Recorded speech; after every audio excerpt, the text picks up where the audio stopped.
harm could come to the offender, like he would go to jail.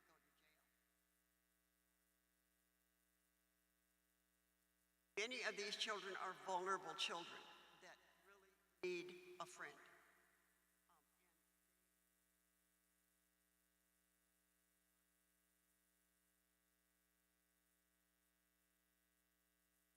Become their friend very gradually. Get the point. They also letting the child know that if they tell anyone, it'll break up their family, which may be true, but may not be true. This makes for a child who is depressed, withdrawn from friends, no interest in school or sports, etc. So, in order to quote unquote help the child, authorities at school want to provide mental health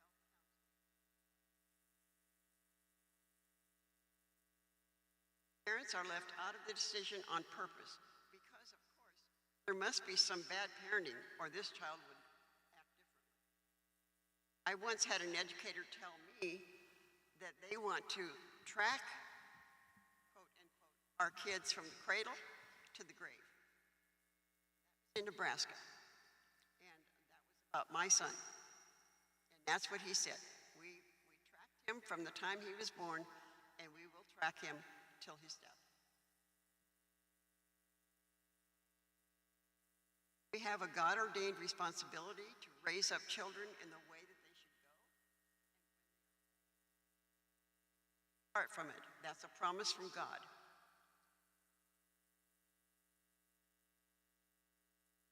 And at how these explicitly sexual books affect young children.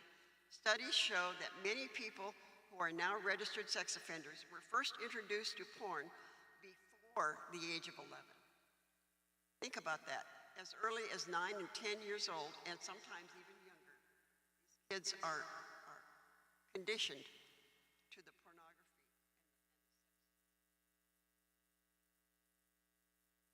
According to the American Psychological Association, children exposed to sexual content at a young age are more likely to engage in sexual activity earlier in life, which brings a risk of STDs, unintended pregnancies, and many other emotional difficulties. Also, for many children, witnessing or reading about sexual behavior can be overwhelming and even traumatizing, particularly when it's not framed in an age-appropriate way. Media exposure to sex often omits important decisions around consent, boundaries, and emotional connection, further distorting the child's understanding of a healthy relationship. What can we do? Be vigilant. Monitor what your children are looking at online, in the library, and at school. Create a safe space for questions. Don't hide from them. Children are curious and they will have questions. Keep communication lines open with educators. Never be judgmental when they ask questions. Ensuring that children encounter age-appropriate content is not about censorship. It's about safeguarding their emotional and psychological well-being during critical stages of development. If we will do these things, we can guide our children toward a healthy understanding of sex and relationships at the right time and in a responsible manner. I brought along several books that Anne has written. They're on the back table. Anne Schlafly is our national chairman now that Phyllis is gone. She has written a book on marijuana where she puts down the studies. She quotes from the studies that have been done to show the harm marijuana does to children, to families, to adults, how it inhibits your thinking mechanism. It becomes your control, and it's dangerous. She also has a book back there. I got 2 of them left, but you could take one, How to Speak Liberal. And that book is really entertaining. It's all the catchphrases that the liberals use. And you will love it. And then I brought Eagle Forum reports on various topics of interest. I've got the data centers back there. I've got marijuana. I've got China. These are all things that we need to look at. Also, our national conference will be September 24th, 25th, and 26th in Nashville. If any of you want to go, please email me at paeagleforum@gmail.com. That's paeagleforum@gmail.com. Let me know of your interest. The deadline for the hotel is September 3rd, that we can still get in on the good rate. And that rate is $159 a night. In Nashville, that's unheard of. So if any of you would like to go, let me know. Also, if we have enough people going, we can get $50 off of our registration, so that it would be $200 a piece instead of $250. We will rent a bus if we need to, or a van, a big van. And we'll go across the state and pick people up. I'm looking forward to this trip. I would like to see a good group of people go from Pennsylvania, just because we're just getting started here. And I would like to show them at the national level that we do care up here, that we're not just all, shall I say it, the Democratic machine, that some of us do care about who our leaders are, and we care about our kids. If anybody has questions, please ask. I appreciate each of you being here. I just thank you, because it's a lot of work to get this together. Sue Riley has done research for me. She's the one that found these reports that I quoted from. And she's ill today, so she couldn't be here. But I thank her very much for spending the time to deploy. Thank you, Leo, for representing the congressman here. I appreciate your help. And Pastor, thank you for coming as well.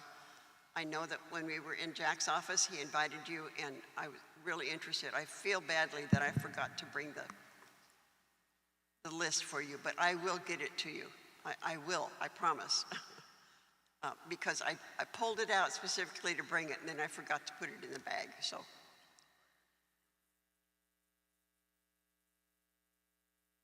Okay, it's a deal. Gabby, it's so nice to have you with us. Gabby's been my insider at Valley View. Valley View, is it? Her son goes there. And she tells me all this stuff that's going on. And I appreciate her more than you will ever know, because she cleans my house every 2 weeks. But she's wonderful, a good source of information, and she's interested, and I love it. And you two, you're always there. I love you both. Patricia and Linda, you're my pals. Thanks for all you do. Patricia brought some sweets, some good food downstairs, and some orange juice. If you'd like to go down, have a sweet roll or whatever she brought, and a drink of juice, we'll go downstairs and do that. But if you have questions, just see me later, okay? Thank you so much. Yes, sir.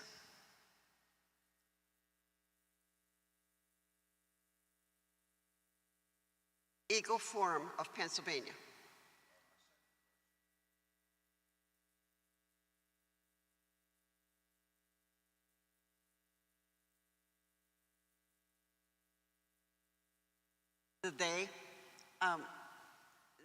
They are the people representing American Library Association that pay the funds. The George Soros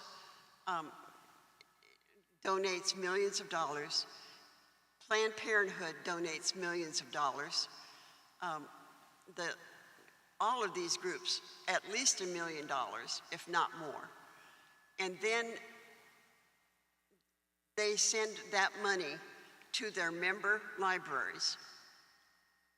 And so they are the they that I'm referring to.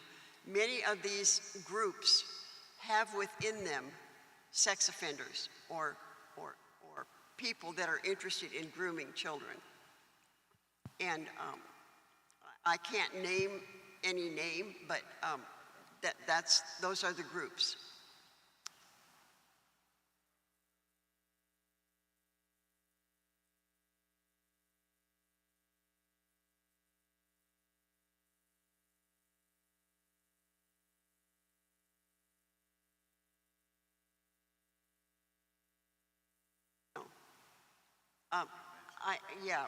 I'm not sure. I don't know where that's going to lead. It's a very dangerous road to go down, in my opinion, because it can go both ways. They can work with a child who truly needs help to understand or to get help, but they can also work against a child who doesn't want to go down that road, doesn't want to read these books. And that kind of thing. But the children begin to show signs of what do I want to say? Signs of unusual sexual behavior at a young age. And who determines if this is a mental health case or not? I suppose only the teacher, if they don't include the parents. And many times they do not. So I think that the whole mental health thing is a very dangerous road. Many of us could have used some counseling through our years. Many people are sexually abused or physically abused that really need help. But they don't need to say, well, it's perfectly normal for you to have that abuse.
Yes.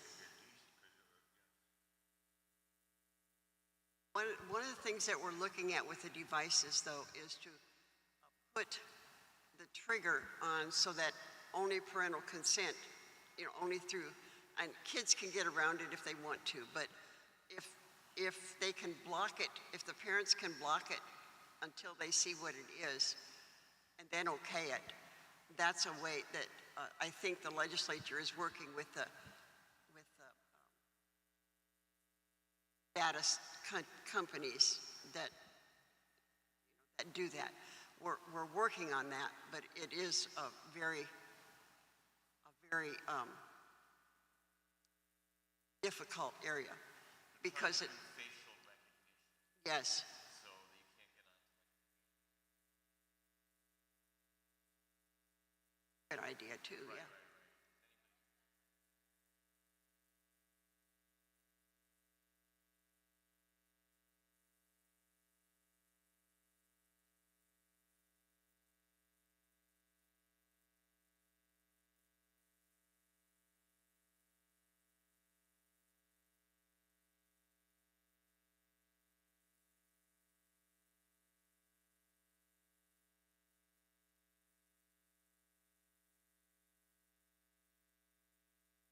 That's good.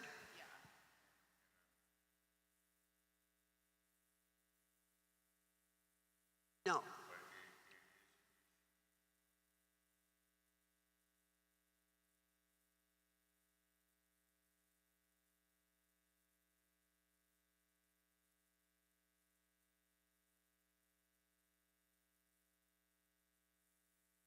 Exactly.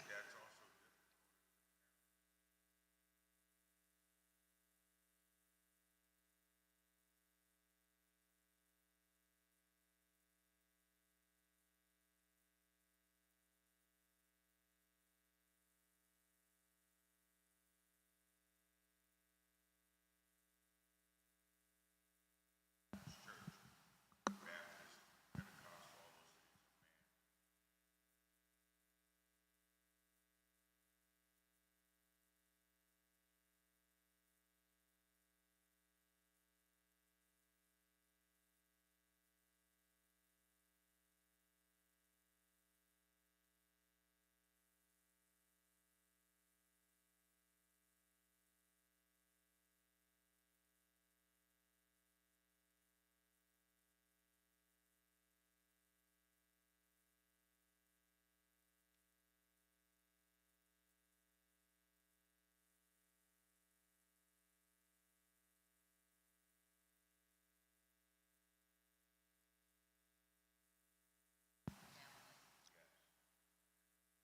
That's our goal, is to get parents to be parents.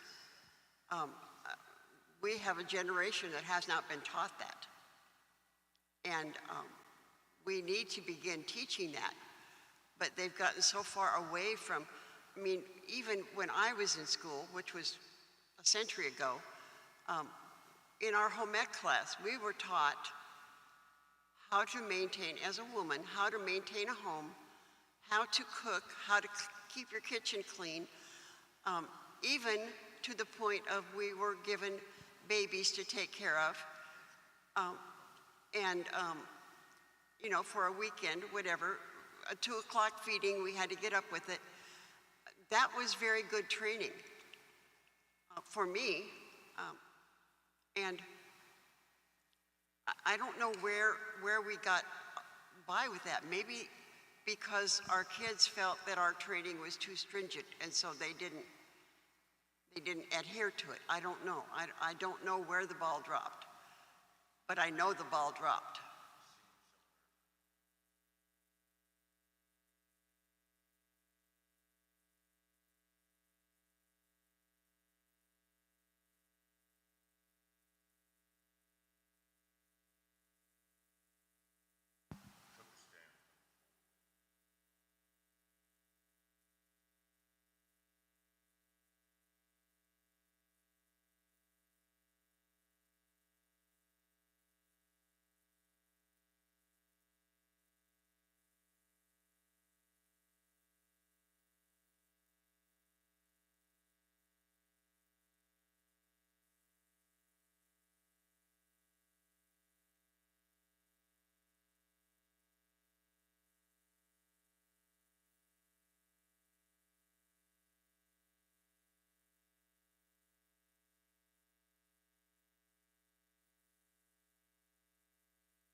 Eagle Forum in Alabama is what got me onto this, and